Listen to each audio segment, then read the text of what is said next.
Oh, that's right.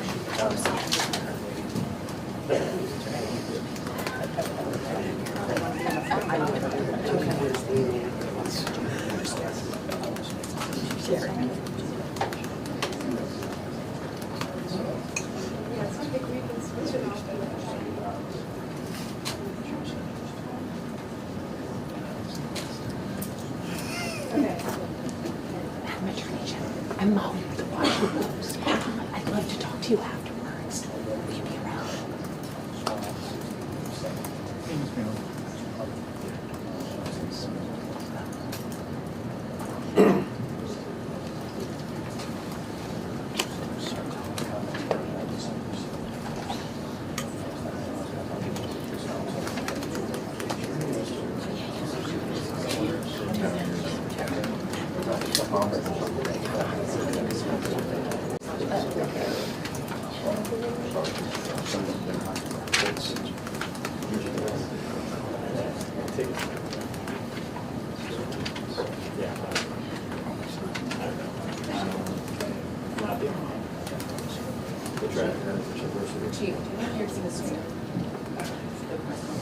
Do you know if you're doing this?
Is it wrong that I'm representing Texas? Sorry.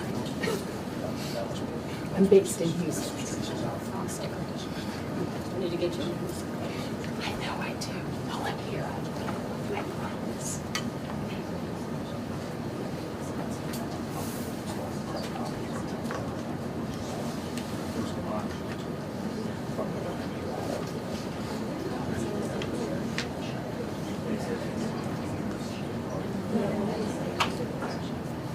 I was happy to see Texas is assisting in this investigation. That's what should be.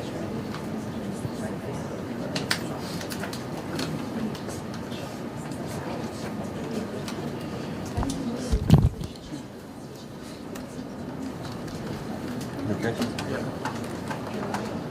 Keep an eye on Teams. Sorry about that, guys.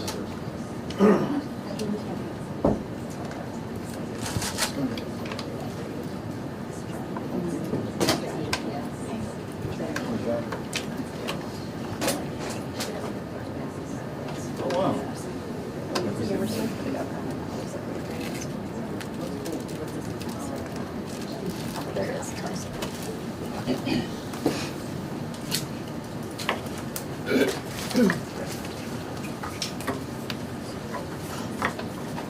All right.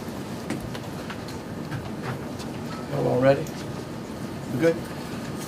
All right, well, good morning. I first want to start off by reminding the citizens of Louisiana that as you travel around the state, you will see the flags of all state buildings at half-mast in honor of those lives that were lost in this horrific act of violence. I also think that it's important to remember that what happened yesterday was akin to those who are old enough to remember jigsaw puzzles.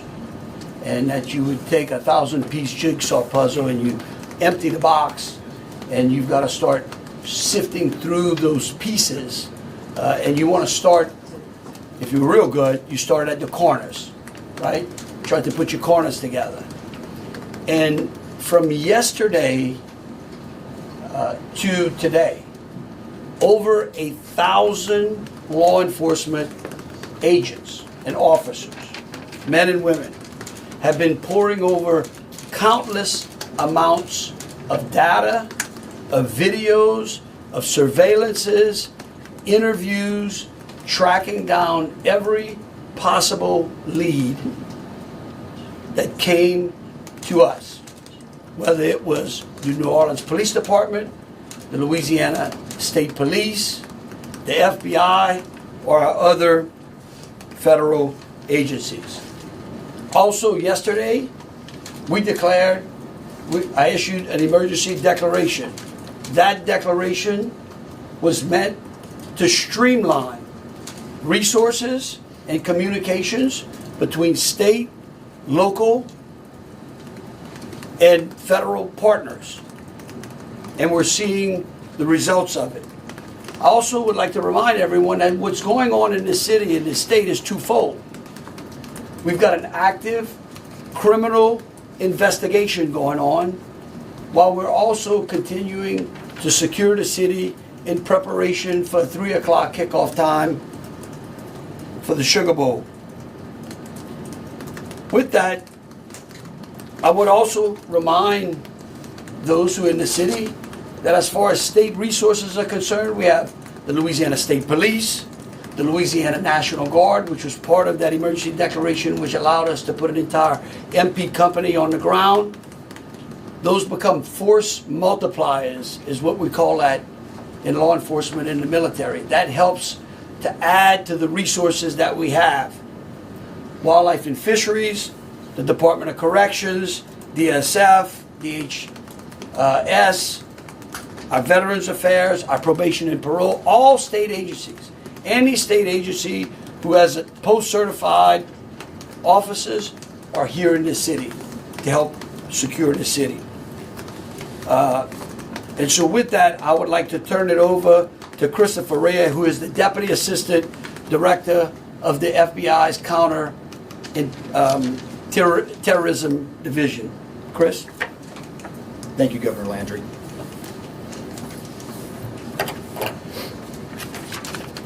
Good morning. I am FBI Deputy Assistant Director Christopher Rea. I'm from our Counterterrorism Division at headquarters. I'm also joined by Assistant Special Agent in Charge Alethea Duncan from our New Orleans office, who you heard from yesterday. I'm here to discuss not only the latest investigative information we have here in New Orleans, but I'll also let you know about other investigative activities outside of the state. I first, and most importantly, want to send our deepest condolences to the victims of this horrific attack and their loved ones. 14 innocent victims were killed in this senseless attack, and at least 35 are injured. We cannot ease the grief people in this community and across the nation are feeling at this time, but rest assured, we stand with you and in support of you. All the resources, and I'm going to go into that a little bit later, all the resources of the FBI are being focused on tracking down every piece of evidence, every lead, every interview, every potential lead we've got.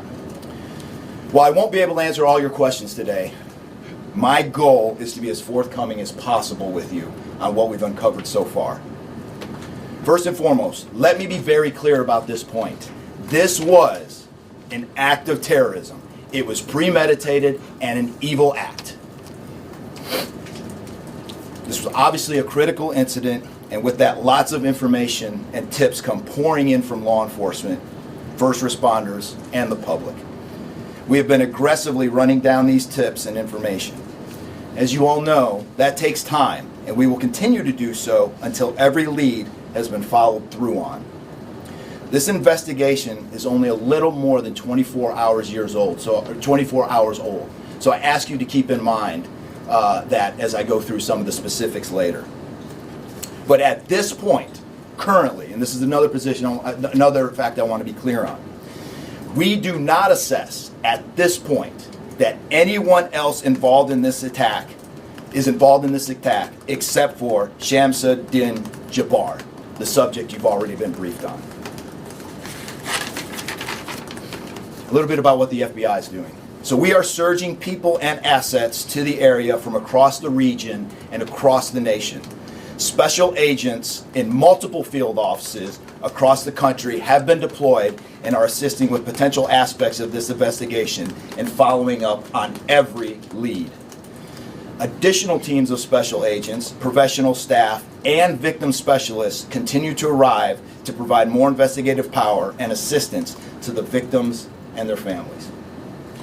We've also forward deployed a number of our critical incident response group assets, including members of our hostage rescue team, special agent bomb technicians, and crisis management coordinators. In addition, we have deployed more evidence response technicians to continue to process the various scenes that we have. So far, we have received just over 400 tips from the public, and that information is being followed up on both here in New Orleans and across the country. Some of the tips are here in New Orleans, and there are other tips in other states across the country that we are following up on. The FBI team and our law enforcement partners here are also reviewing hundreds of hours of surveillance and other video from both the French Quarter and other locations. As for a timeline, at this point, investigators believe Jabbar picked up the rented F-150 in Houston, Texas on December 30th. He then drove from Houston to New Orleans on the evening of the 31st, and he posted several videos to an online platform proclaiming his support for ISIS.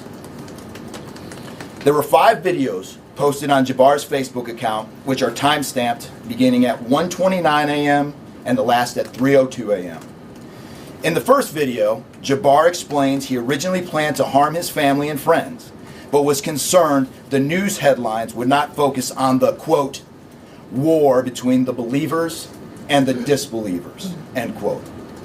Additionally, he stated he had joined ISIS before this summer. He also provided a will and testament.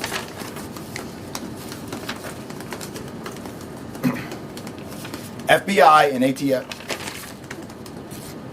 FBI, we have a couple different scenes at the location.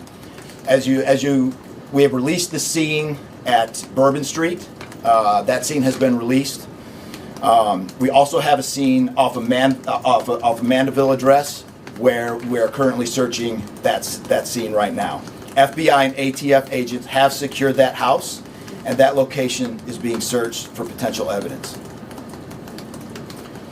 On New Year's morning, Jabbar opened fire after ramming through a blocked-off area of Bourbon Street, used his truck as a weapon to run over the victims. Teams of specially trained victim specialists, again, as I said, are on the ground here in New Orleans, assisting survivors of the attack and loved ones of the deceased. We do not believe the public is in any danger around any of these locations. 3 phones linked to Jabbar have been recovered, and digital media exploitation is a priority to see what is on the devices and determine if there are any other potential leads. Additionally, we have recovered 2 laptops and are currently reviewing them for any potential leads. Those laptops were recovered at the Mandeville address. Evidence technicians will also be going over the F-150 truck Jabbar was driving. As you know, we recovered an ISIS flag from the back of the vehicle. Jabbar declared his support for the terrorist group on social media, as I stated before, as he made his way to New Orleans. FBI bomb technicians also recovered 2 IEDs in coolers, one from the cross-section of Bourbon and Orleans Street, and the second at an intersection approximately 2 blocks away. There were multiple reports of other devices. Those reports turned out to be misinformation or not actual functioning devices. Those are the only 2 devices that we've been able to recover that were functional. Both devices were rendered safe on scene. We did obtain surveillance footage showing Jabbar placing the devices where they were found.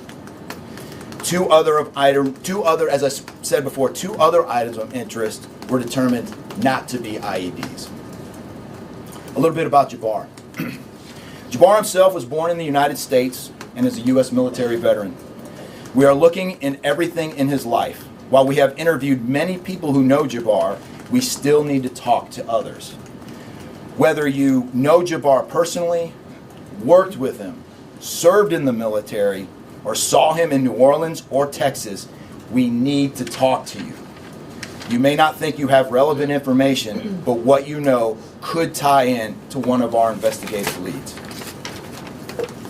Specifically, we want to talk to anyone who was in the French Quarter on New Year's Eve or early on New Year's Day. That includes people spotted near one of the 2 IEDs on Bourbon Street. The IED was inside a cooler, and many people stopped and looked at the cooler and then continued on their way. Let's be clear, again, we do not believe at this point these people are involved in this incident in any way. We want to speak to them as witnesses and want to know what they saw and when. I went down to the crime scene last night. It is very hard to put into words what it looked like and how difficult it was to see. Anyone with information can call us at 1-800-CALL-FBI or send digital tips to fbi.gov/Bourbon Street attack. Early this morning, evidence response teams finished their work at the crime scene. Bourbon Street has been turned over to the city of New Orleans. As you know, there's also an FBI investigation in Las Vegas. We are following up on all potential leads and not ruling everything out. However, at this point, there is no definitive link between the attack here in New Orleans and the one in Las Vegas. And again, I'll preface everything with what I started with in the beginning, which was this is very early in an investigation like this. Again, our thoughts and prayers are with the victims of this tragedy and everyone impacted across the country. They remain at the heart of our investigation. I also, although I've only been on the ground here a short time, I also want to express a sincere appreciation for our partners here, which include the U.S. Attorney's Office, HSI, ATF, the New Orleans PD, the Louisiana State Police, the Governor's Office, and countless others. At this point, I'm going to turn it over to the Special Agent in charge of ATF here, Josh Jackson.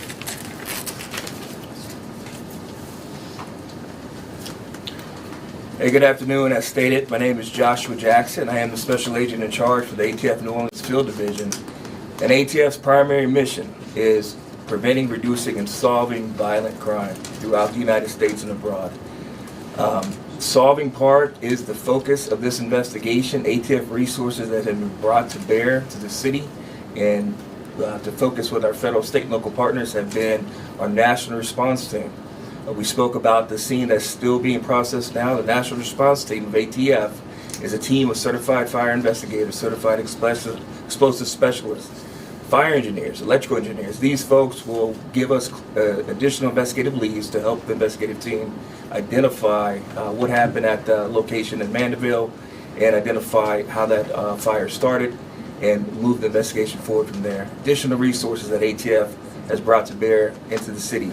There's our ATF Special Response Team. This is a tactical team capable of handling any sort of enforcement operation. This team is deployed, on set, and ready for the Sugar Bowl today. This team is also made available to the Louisiana State Police and also New Orleans Police Department to assist with any efforts that they may have during this period. Additional resources, as the governor alluded to, he executed executive powers and had an emergency declared to where ATF was able to tap in to Emergency Support Function 13 resources. This allowed us to bring additional explosive detection canines so that we can safely sweep the city and safely sweep the Super Bowl in preparation for the game today. These resources will still be in the city as we lead up to the Super Bowl and through Mardi Gras. These type of ATF resources will be here. The last resources the ATF has brought to bear, and probably the most important one, is our victim witness coordinators. These folks come in and they provide resources to the victims and the family members that have suffered greatly during this tragedy. The entire city hurts, but the victims and the family members are in need of resources and care long after this investigation wraps up. This time next year, it'll be hard for the families and friends who suffered during this event. So our victim witness coordinators are working with the FBI, the City of New Orleans coordinators to provide resources to these folks out here. And as we move forward, ATF will be committed. We will work with the investigative team moving this investigation forward, but also we'll be here to make sure the city is safe and prepared as we move into the Super Bowl. And with that, I'm going to turn it over to our mayor of this great city, New Orleans. Madam Mayor. Thank you so much. Thank you so much. Well, good morning once again. And I just want to just echo my thank yous to the unified command of our law enforcement partners and at every single level, federal, state, and governor. Governor, thank you for your partnership. Thank you. I also want to thank the residents and the visitors of the City of New Orleans for your patience, for your support, and most of all, your prayers. Our hearts and prayers continue to go out to the victims' families, and the City of New Orleans, we're resilient. And as I stated on yesterday, my focus in terms of a priority has been on our victims. As you heard, that yes, the FBI was able to clear Bourbon Street. And what that meant also for me in this city was that we were able to remove our victims, identify them, and notify their families. Real reverence. They mattered, the families matter, and matter to the city of New Orleans. In addition to that, I want to just thank again our federal partners in Washington, listening to my plea personally for the additional resources to allow for the scene to be cleared, and again, attending to our victims. I walked by each one, and I did the sign of cross in my own way, because reverence, again, is important. So while we have been able to have Bourbon Street returned back to the City of New Orleans, and the due diligence has been done, that then allowed me to give the go-ahead to begin the cleaning of Bourbon Street. That started happening in the morning about 2 a.m. It was completed before 8 a.m. this morning. But that has really set the tone, I would say, and with the confidence that I have in the law enforcement partners, all of the resources that have been activated, how we have made sure that safety continues to be our top priority, how our assets have been deployed strategically, again, for the safety and the protection of our visitors and our residents in the city. And because of that, the confidence is there to reopen Bourbon Street to the public prior to game time today. The first order will be to allow for vendors to come in and service the businesses. That's important in order for us to stand up activation, as you know, Governor. And so with that, I want to reassure the public that the City of New Orleans is not only ready for game day today, but we're ready to continue to host large-scale events in our city because we are built to host at every single turn. I want to, again, thank all of those who responded to the FBI's call for information and tips. As you heard, that has been useful. Continue to do that. The investigation is still active and absolutely under the FBI's leadership. We will continue to operate and cooperate as we always have. So I want to also thank all of our partners for the added resources for victim and crisis management. We know that that's again important. Working with our partner, the Greater New Orleans Foundation, we have set up a fund for our victims' families for not only today but into the future. As you heard, this is going to be a long process for our people. So with that, the City of New Orleans, and with all of my confidence, we are ready. And we could not get here again without the unified presence, support, and cooperation. We are stronger together. And I want to say again, thank you so much. Thank you, Governor.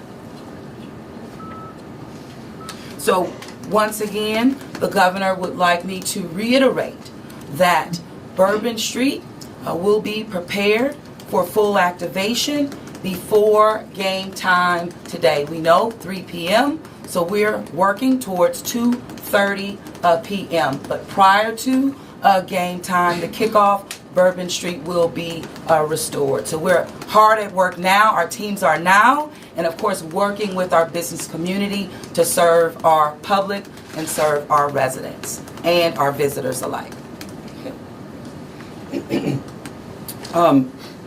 In closing, I want to rest people assured that right now in the city of New Orleans, there is an unprecedented amount of law enforcement resources that are being utilized to close out and to hunt down and to finalize this investigation. I want to thank the FBI and all of our federal partners for the amount of resources they have poured into the city. This type of event can happen in any city. And that's the tragedy of it. And I think it's important for people to understand that to protect our citizens in America from evil, you have to crush it. You can't go out there and placate it. You can't go out there and say, oh, I'm going to put this in place and that in place and hope that evil doesn't show up on your doorstep, because it will. You have to crush it. And that's what we're going to do here. We're going to put it all behind us. We're going to continue to keep the victims, those that are in the hospital, either fighting for their lives or trying to recover, in our thoughts and in our prayers. But you know, this morning, and I don't want to single out just one news source, but I just happened to turn on Fox and Friends, and there was a young man who was interviewed, who was actually on Bourbon Street during this horrific act of terrorism. And they closed out by asking him, what now? And I think he summed it up. He said, look, we can't live in fear, because fear will paralyze us. He said, we come down to the city to enjoy ourselves and to entertain ourselves and to be with our friends and with our families, because that's who we are. Louisiana invented hospitality. The people in this city care for each other. And believe you me, we care about each one of the lives that were lost in the city of that. We will never forget them. But it would be a tragedy if we let their losses be snuffed out because of fear. This city will be back. We will be open to family and friends and loved ones who want some time to relax from the pressures of life. And so today, we're going to have us a sugar bowl. We're going to enjoy ourselves. We're going to keep those, again, who have lost loved ones in mind. And we're going to get on to the business of this city and this great country. With that, I'll take any questions. Governor, this is for you and the Assistant Director. The message has really changed since yesterday. Yesterday, the FBI said that people should be vigilant, that he did not act alone, that he likely had help, and now you're coming out the very next day and saying he was a lone wolf, everything is safe. the game moves on, everybody have a good time. How can you be so sure just 12 hours later? We're going to bring him up. All right, but here's what I want to remind everyone. Like I was a deputy sheriff. Right? I worked in a jail. I worked on the street. I worked on the interstate. I served warrants. I can tell you. Look, in today's world, I get it. Information, we get information like that. Everybody lives in a 15-second TikTok video. We think that life operates like it does on our phones, and it just doesn't. Information changes. In fact, that's why we ask the media for patience. We get information, like I said, no one dumps 1,000-piece jigsaw puzzle and puts it together in 5 seconds. Okay? And what I would tell you is that I appreciate the fact that what we did was we're under-promising and over-delivering today. And I think that's important. And I want to remind something. Look, because over the last decade, law enforcement has taken it on the chin, unfairly. And there are great men and women serving in the FBI, in ATF, in Louisiana State Police, in New Orleans PD. Our sheriffs have been unbelievable in this. And I tell you, they want to protect you all. And we have to trust them. And sometimes the information we put out, we end up finding out that it may be incorrect. But guess what? What we're doing here is something that I think is important. It's called transparency. And look, something may change again. Here's what I do know, though. Right now, this is one of the safest places on earth. That doesn't mean that nothing can't happen.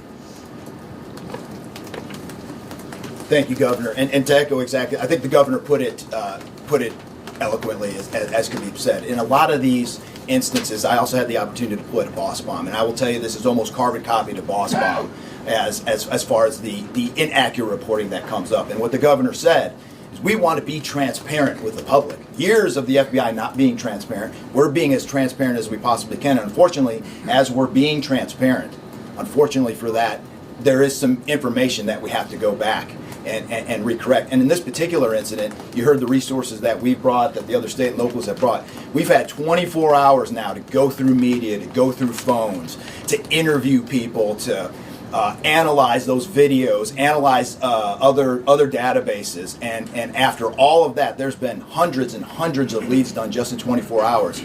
We're confident at this point that there is no accomplices. And I'll give you an idea of how that information sometimes, a lot of the early reports came out that there were extra people that were setting the coolers down, right?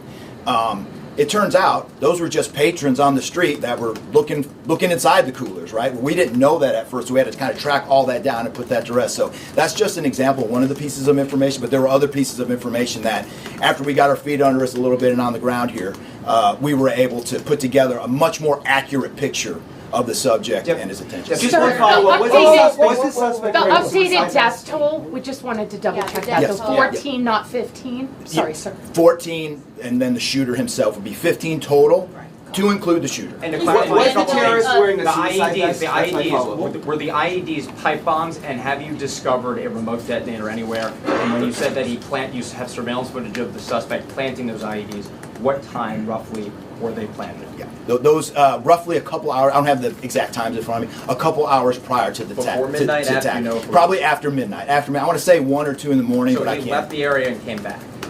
Correct. That's our assumption now. I mean, we still have a lot to work through. We're getting more surveillance video and everything else, but that's the assumption. Was he wearing a suicide Were vest? there sweeps being done on Bourbon Street? Would there have been canines out on New Year's Eve? Would there have been bomb sweeps done? Look, as part of the regular think- precautions? Let me just say this, and either Joe or Rob will correct me. Look, a bomb dog doesn't operate like a drug dog, right? On Bourbon Street, there's a lot of senses, right? A lot of smells. I don't think you can run a bomb dog down Bourbon Street with thousands of people there and be able to sniff out a bomb. What we've been doing, what they have been doing, it's certainly a complete sweep of the quarter because of the limited amount of traffic that's been out there. Let me just say this. I think this may help.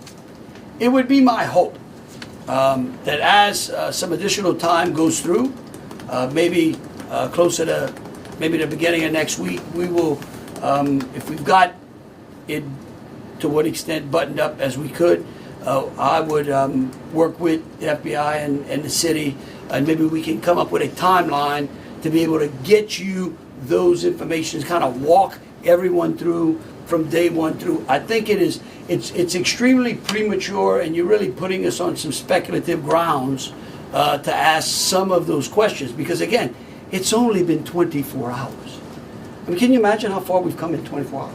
Governor, Can you just clarify if there was pipe bombs and a remote detonator? Was he wearing Pipe his bombs and a remote detonator? What is being done to make Bourbon Street safer tonight than it was New Year's Eve? Are temporary bollards being brought in to block off the street, and why weren't those used on New Year's Eve? Well, look, here's what I'm going to say. Every time some bad guy does something like this, there's what we call an after-action review. Because again, nothing is 100%. We have reinforced the area. We have deployed some additional types of assets. I personally think it's up to the city or other. I don't like to give specifics because I don't like to tell the enemy what we got. But I can tell you we're in better shape than we were before. We have time for two more questions. Director, when you speak to the Mandeville scene, Can you speak to the Mandeville scene, And it won't. some neighbors at that site told us they smelled smoke early in the morning. Was there a fire there? Any kind of burning happening? Yeah, Do you great. still believe that fire happened after the suspect was killed? That's correct. Yeah, I'll move to 18. I do want to address the suicide vest question. I want to kill that one right away. There was no evidence that the subject was wearing a suicide vest at all. So I will turn the Mandeville stuff over to ATF. Yeah, as to the fire at the Mandeville scene, so our working theory now is that the fire started after Jabbar was already deceased. There's a lot of different ways that can happen. You could have different time devices. You could have a long cord that extended that time. You could also have pressure cookers that were put on top of the stove filled with gasoline, and then it went off. There's a lot of different ways to do it, but that is why our ATF National Response Team is here to answer those questions and get that investigative lead back to our team. So more to come on that. We're still processing that scene. We're out there right now. Are you What able to made start us typing? how he became radicalized over all of this time? What brought him to Bourbon Street? Do we understand? Was there any international travel involved? What led him down this path to this sort of radicalization? Sure, a lot of questions we're still asking ourselves. We know that he specifically picked out Bourbon Street. Not quite sure why. I mean, I think one can assume that it was lots of people New Year's Eve, with a target for an attack.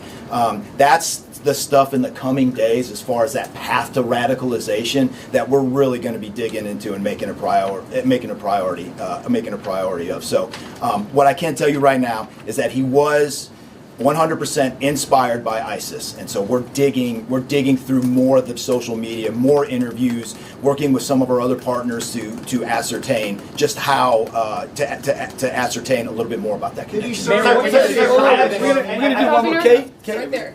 You've had your hand up for a while. Yeah. Sorry. Thank you, I appreciate it. It's actually for Special Agent Ryan.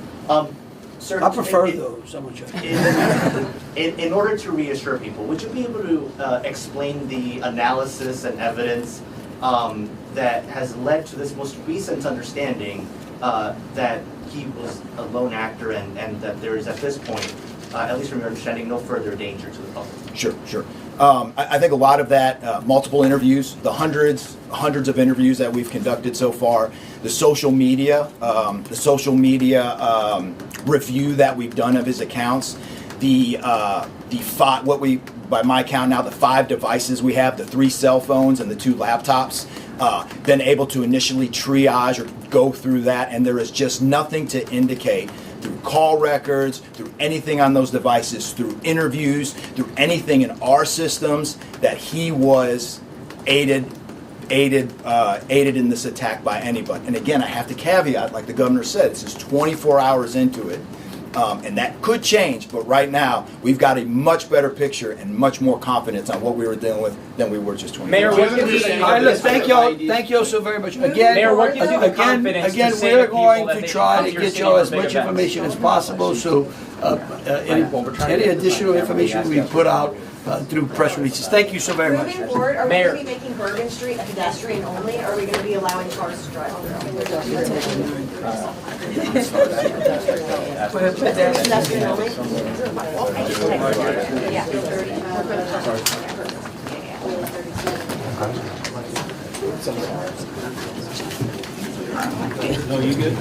Jesse, you need to